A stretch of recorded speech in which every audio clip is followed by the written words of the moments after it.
제1편 두 거인의 충돌과 시대의 균열. 지금 우리는 미국 경제의 심장부에서 벌어지는 두 거인의 소리, 없는 전쟁을 목격하고 있습니다.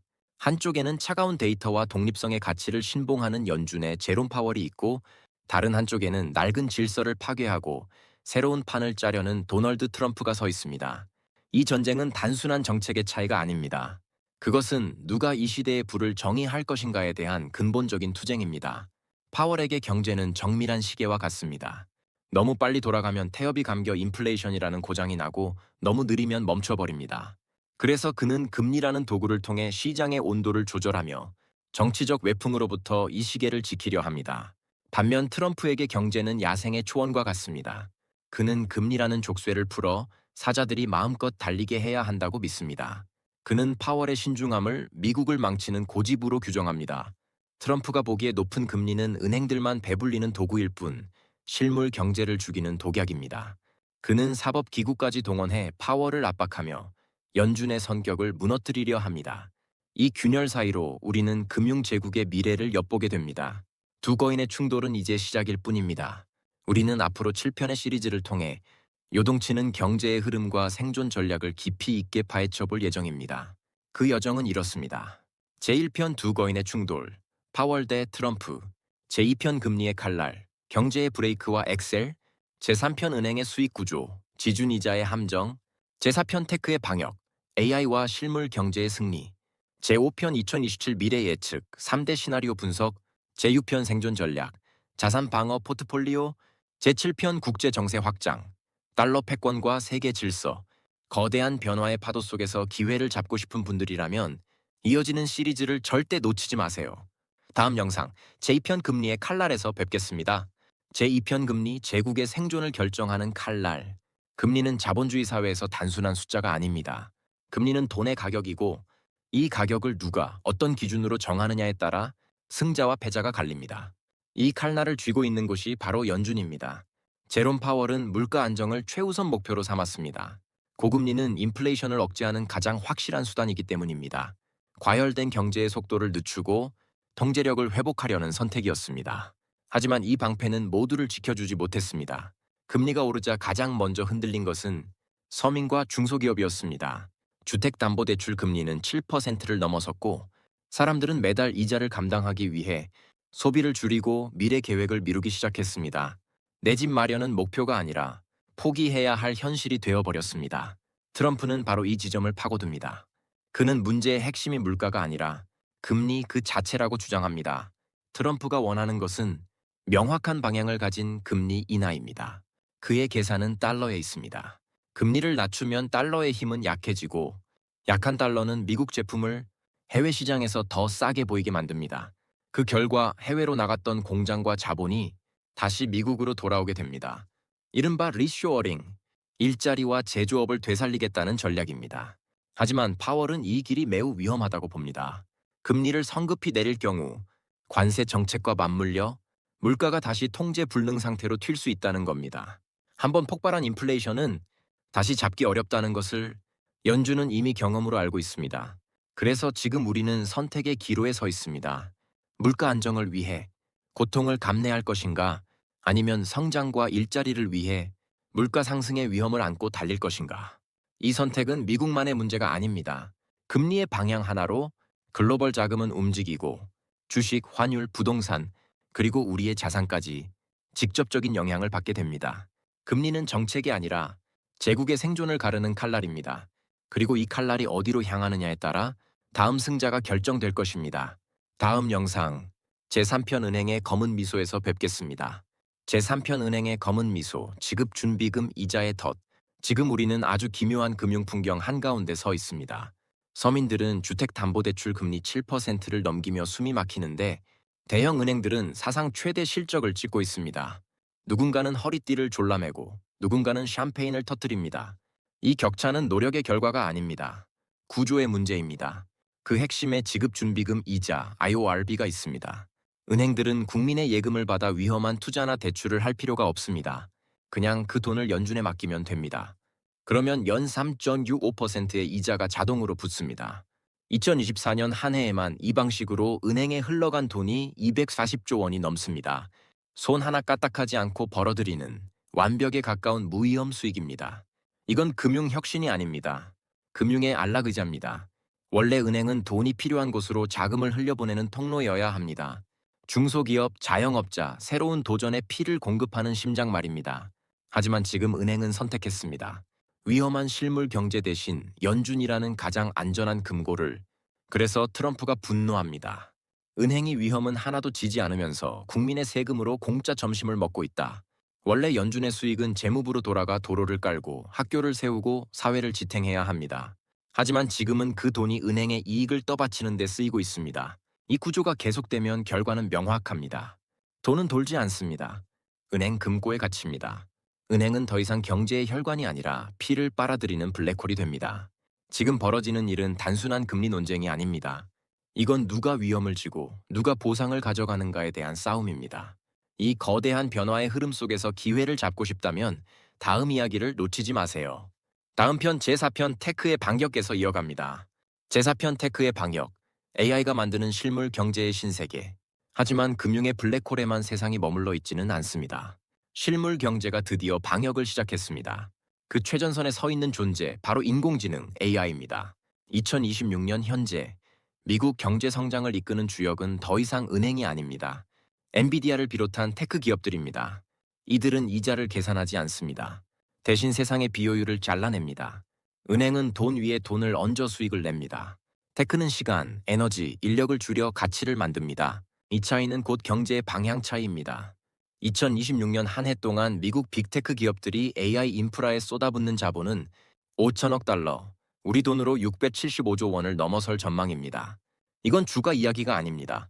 공장이 더 똑똑해지고 전력망이 스스로 균형을 맞추며 신약 개발 속도가 수십 배 빨라지는 실물 경제의 진화입니다.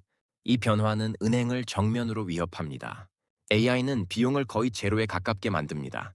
과거엔 은행원이 며칠씩 붙들던 대출 심사를 AI는 몇 초 만에 끝냅니다. 수수료, 인력, 시간, 은행이 쌓아 올린 장벽이 하나씩 무너지고 있습니다. 여기서 중요한 포인트가 있습니다.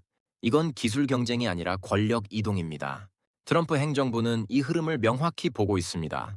고금리 시대에 이자 수익만 챙기는 은행이 아니라 AI로 생산성을 끌어올려 물가를 낮추고 제조업을 되살리는 테크에 힘을 싣겠다는 겁니다. 목표는 분명합니다. 다시 만드는 제조 강국 미국. 돈이 돈을 낳는 경제가 아니라 지능이 부를 창조하는 경제입니다. 2026년은 역사적인 분기점입니다. 금융 자본이 지배하던 시대에서 지능 자본이 주도권을 가져가는 순간, 은행이 여전히 이자 계산기를 두드리는 동안 테크는 보이지 않는 지능의 손으로 새로운 부의 지도를 그리고 있습니다. 이 거대한 변화의 파도 위에서 기회를 잡고 싶다면 다음 이야기를 놓치지 마세요. 다음 편 제5편 2027년의 갈림길에서 이어갑니다. 제5편 2027년의 갈림길, 새로운 질서의 탄생. 우리는 지금 가장 운명적인 구간을 지나고 있습니다. 2026년 5월, 제롬 파월 연준 의장의 임기가 끝나는 시점입니다. 이 순간 미국 경제는 거대한 권력의 진공 상태에 들어갑니다. 트럼프는 이미 움직이고 있습니다. 케빈 하셋, 케빈 워시, 차기 연준 의장 후보군은 명확합니다. 이들은 독립적인 중앙은행보다는 정책 방향을 공유할 수 있는 인물들입니다. 2027년은 선택의 해가 아닙니다. 결과의 해입니다. 그리고 그 미래는 세 갈래로 나뉩니다. 첫 번째 시나리오, 강제된 저금리의 역습입니다. 정치적 압력으로 금리가 1% 이하로 급락한다면 시장은 잠깐 환호할 겁니다. 하지만 그 대가는 큽니다. 억눌렸던 인플레이션이 다시 고개를 들고 물가는 3%를 넘어 치솟을 수 있습니다. 달러에 대한 신뢰는 흔들리고 자본은 금과 비트코인 같은 대체 자산으로 이동합니다. 질서 없는 탈출, 통제 불가능한 혼란입니다. 두 번째 시나리오, AI가 만드는 신세계입니다. 금리 전쟁이 계속되는 와중에도 AI 투자는 멈추지 않습니다. 2027년까지 약 4,500억 달러 규모로 성장할 전망입니다. 만약 AI가 노동 생산성을 폭발적으로 끌어올린다면 물가 상승 압력을 흡수하면서 성장은 유지될 수 있습니다. 고금리와 고성장이 공존하는 드물고 이상적인 균형.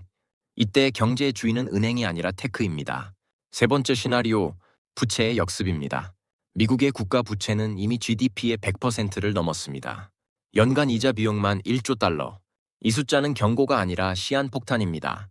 2027년은 이 부채의 무게를 금융 시스템이 더 이상 버티지 못하는 해가 될 수 있습니다. 결국 구조 개혁은 선택이 아니라 강요가 됩니다. 이 세 가지 길의 공통점은 하나입니다. 과거로 돌아가는 길은 없다는 것. 은행 중심의 질서는 흔들리고 기술과 생산성이 새로운 기준이 됩니다.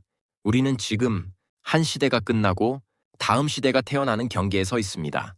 다음 편, 제6편 대격변의 시대에서 살아남는 법에서 그 해답을 이야기합니다.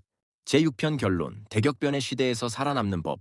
거인들의 싸움이 끝난 뒤 우리 앞에 남는 세상은 이전과 완전히 다를 것입니다. 은행의 이자가 안전판이던 시대는 저물고 변동성과 혁신이 기본값인 시대가 시작됩니다. 그렇다면 우리는 어떻게 살아남아야 할까요? 답은 단순합니다. 착각을 버리고 흐름을 타는 것입니다. 가장 먼저 버려야 할 것은 돈의 환상, 머니 일루전입니다. 통장 숫자가 늘었다고 부자가 되는 시대는 끝났습니다. 중요한 건 숫자가 아니라 그 돈이 실제로 무엇을 살 수 있는가입니다. 인플레이션과 부채가 동시에 커지는 환경에서는 현금은 서서히 녹습니다. 반대로 실물 자산은 버팁니다. 주식, 부동산, 금.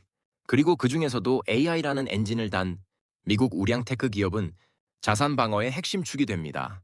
다음 선택지는 분명합니다. 은행의 편에 설 것인가, 테크의 편에 설 것인가. 전통적인 이자 수익에만 기대는 포트폴리오는 지금 이 시대의 방어력이 약합니다. 반면 금융의 장벽을 허물고 실물 경제의 효율을 높이는 기술 기업들은 시스템이 흔들릴수록 힘을 가집니다. 이건 유행이 아닙니다. 구조의 변화입니다. 그리고 이 모든 충돌의 본질은 미국 국적의 부가 이동하는 과정입니다. 트럼프는 은행의 주머니에서 자금을 꺼내 제조업과 기술이라는 국가의 뼈대에 다시 피를 공급하려 합니다. 이 자금의 이동 경로를 읽는 사람과 읽지 못하는 사람의 격차는 앞으로 더 벌어질 것입니다. 우리는 지금 위기를 겪는 것이 아닙니다.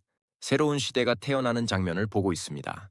은행의 안전한 울타리가 무너질 때 그 잔해 위에 가장 먼저 씨앗을 뿌리는 사람이 다음 세대의 부를 가져갑니다. 이제 질문은 하나입니다. 다가올 2027년, 당신은 시스템의 피해자로 남겠습니까? 아니면 새로운 질서의 설계자가 되겠습니까? 다음 편, 제7편 재편되는 세계 질서에서 그 해답을 이어갑니다. 제7편 제국의 성벽을 넘어 재편되는 세계 질서, 이제 시선을 미국 안에서 전 세계로 돌려야 할 시간입니다. 연준과 트럼프의 충돌은 미국 내부의 정치 싸움이 아닙니다. 전 세계가 사용하는 돈의 규칙이 바뀌는 신호입니다. 수십 년 동안 세계는 달러라는 단일 질서 아래 움직여 왔습니다. 하지만 지금 그 성벽에 균열이 생기고 있습니다. 조용하지만 깊고 되돌릴 수 없는 균열입니다. 첫 번째 변화는 동맹의 비용화입니다. 트럼프가 국방비를 1조 5천억 달러까지 늘리겠다고 한 건 힘을 키우겠다는 선언이 아닙니다. 이제 비용은 나눠내라는 통보입니다. 한국, 일본, 나토 국가들 모두 안보를 공짜로 누리던 시대는 끝났습니다. 방위비 증가는 곧 재정 압박이고 그 부담은 복지와 경제 정책을 흔들게 됩니다. 안보의 유료화, 이제 피할 수 없는 현실입니다. 두 번째는 관세와 공급망의 재편입니다. 트럼프의 보편 관세는 협상 카드가 아닙니다. 글로벌 제조 시스템을 다시 짜겠다는 선언입니다. 미국에서 만들지 않으면 비용을 치르라는 메시지. 이는 중국과의 디커플링을 가속화하고 세계를 다시 진영으로 나눕니다. 효율의 시대는 끝났고 이제는 생존의 시대입니다. 세 번째는 국제기구의 약화와 각자 도생입니다. 연준의 독립성은 흔들리고 IMF와 WTO의 영향력은 줄어들고 있습니다. 규칙이 사라지는 공간, 세계 경제는 점점 무법지대로 변합니다. 그래서 각국은 움직입니다. 달러 대신 CBDC, 달러 대신 금, 달러 패권이 흔들리는 틈에서 강대국들은 저마다 자기 경제권을 만들려 합니다. 균형은 불안정해지고 세계는 더 거칠어집니다. 에필로그 새로운 항해를 시작하며 우리는 미국의 심장에서 출발해 세계 질서의 끝자락까지 왔습니다. 긴 이야기의 결론은 하나입니다. 과거의 공식은 더 이상 작동하지 않습니다. 은행은 안전한 피난처가 아니고 기술은 선택이 아니라 생존의 무기입니다. 미국의 내부 충돌은 전 세계의 질서를 다시 쓰고 있습니다. 이제 질문은 이것뿐입니다. 당신은 낡은 닻을 붙잡고 머무르겠습니까? 아니면 변화의 바람을 타고 새로운 대륙을 향해 돛을 올리겠습니까? 부의 지도는 다시 그려지고 있습니다. 그 지도 끝에 당신의 자리가 있기를 바랍니다. 시청해 주셔서 감사합니다.